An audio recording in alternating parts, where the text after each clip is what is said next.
Welcome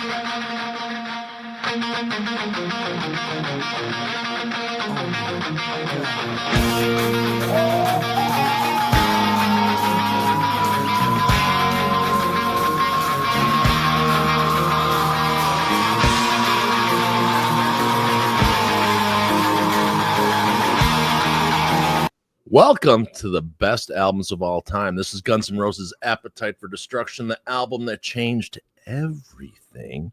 I can't tell you how many times I got drunk with my co-host below me here, Jason, while looking at that logo graced upon his chest, and many other of my friends. Jason, how you doing, man? I'm good. All right. And I can't believe you would insinuate that we got drunk. That was No, we would never. Every day. Right. You know, sometimes 3 times. But yeah, so we're going to talk about Appetite for Destruction, and this is the album, man, that changed everything. And it definitely hooked everything in a whole different direction, you know. yeah, I mean, there was, you know, like people will say, oh, this is the start of the hair bands. Well, depends on how you classify hair bands. If you're going by like Motley and Rat and Doc, and that's pre Guns N' Roses. Yeah, I mean, they were playing around at the same time, but you know, like I got into GNR a year before everyone else did, because GNR was like an underground, like if you got Appetite when it first came out, dude, you were like, what is this? Oh yeah, it was a totally different sound. I mean, everything, you know, all the hair stuff was getting really polished and slick, and then all of a sudden it was just like, yeah. And they had like a live EP that was floating around before their album dropped, before Appetite dropped, and then they were doing all this other stuff because originally it only sold like 200,000 copies the first year, right? And then boom, it just yeah, it definitely took off quick, and then it was, you know, absolutely. And here's why. Axl, true story, gets off the bus. Some guy says, welcome to the jungle, baby. You're gonna die. And that guy that he's actually meeting in the video is Izzy Stradlin. So here we go.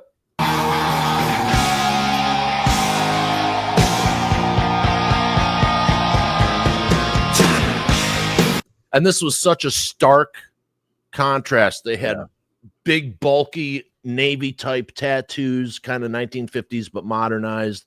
You never saw a redheaded frontman. Yeah. Ever. Like they were blonde. They were David Lee Roth. They were Vince Neil. They were Bret Michaels. They were Don Dokken. They were other than Axl, you know. And then, you know, Izzy and I think Izzy and Adler were really, I think, the heart of the band. Oh, yeah. And imagine writing this album right out of the gate. And no wonder people had drug, alcohol, and mental health problems, because when you create a masterpiece and you're that young, what do? Right. You play.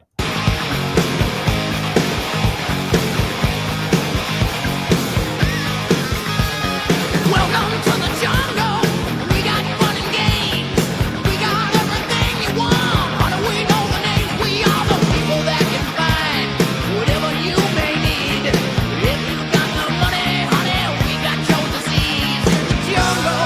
Welcome to the jungle. What we bring you to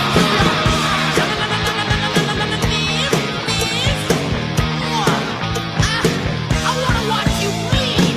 Welcome to the jungle. Yeah, I was playing this earlier on the drums, man. This whole album, man, I cranked this album twice. Yeah, it's a great record for sure.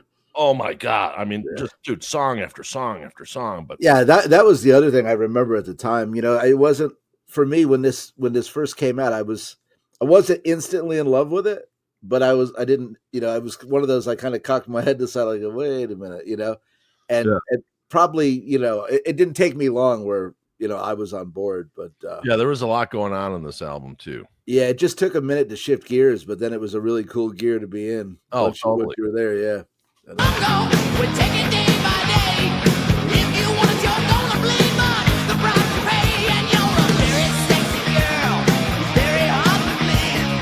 You can taste the bright lights, but you won't get them for free. In the jungle, welcome to the jungle. Feel my serpent. Now you got to put it in perspective. In the time that this came out, what was happening in music? You know what I mean? Rap was just taking off. Yeah. You had people were accepting of punk. So you had like Stormtroopers of was it Stormtroopers of Death? There's SOD, yeah. like all these fuck shit. New York hardcore thing, yeah. Yeah, exactly. Well, Chicago had a huge hardcore scene here. Ministry came from here, and all that thing. Detroit had a huge punk scene, but it was all these things that were just jammed together. Because what's his name? Bass player. Can't think of his name at the moment. For which band? Guns N' Roses. Oh, Duff. Okay. Duff is a huge punk guy. Oh yeah. From Seattle days. So yeah. I want to hear you scream.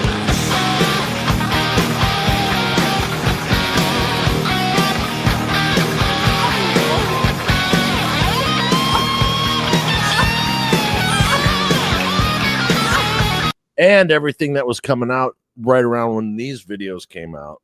These guys are in t-shirts and leathers, and everyone else is starting to go to softer colors, let's just say. Right. Going to black. Welcome to the jungle. It gets worse here every day. You learn to live like an animal in the jungle where we play. If you gotta hung up for what you see, you'll take it eventually. You can have anything you want, but you better not take it from me. In the jungle, welcome to the jungle. Won't you bring it to your knees? I'm gonna watch you bleed. And of course, Steven Adler, otherwise known as Popcorn in the band. Yeah, man, it's really sad story, man, because Guns N' Roses never sounded the same without him playing behind him. I don't care what anyone said. I mean, they've had great drummers over the years, Matt Soren, and Yeah. the other guy just retired, and another guy came in. But man, and what do? You know what I mean? He had a stroke. Do you bring him back? Can he not? Can he? Do you not put that? Yeah. That's a hard one for sure. But definitely had a different feel than anyone else who sat behind these guys. True. Yeah.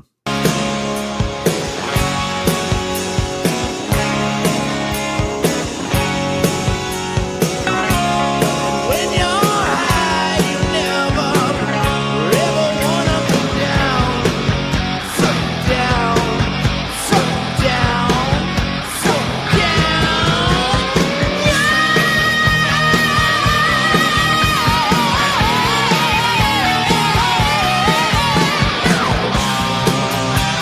Oh my god! And everyone started wearing their cowboy boots on the outside of their pants because of this. Oh my god!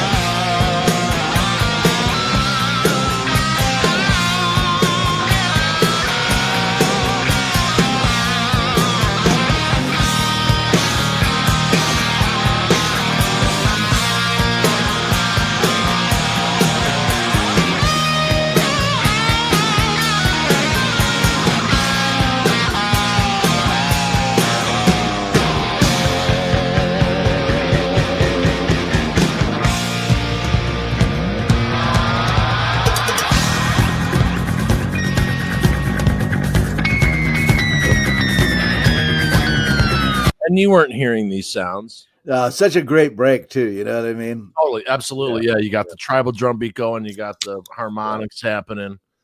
You got the insanity going on in front of camera. And great bass line, just totally, just chugging. You know.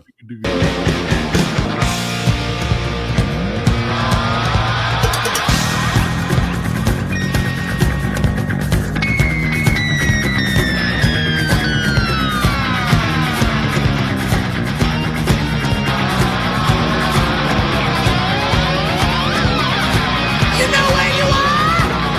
You're in the jungle, baby. You're gonna die. In the jungle, welcome to the jungle. Won't you bring it to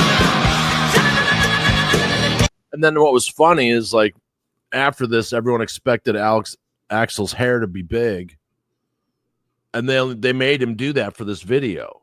Yeah. Because it was the influence of the times. They fucking wrapped him up and pulled him in. In the jungle, welcome to the jungle. Feel my serpentine. Jungle, welcome to the jungle. Won't you bring it to your knees down in the jungle. Welcome to the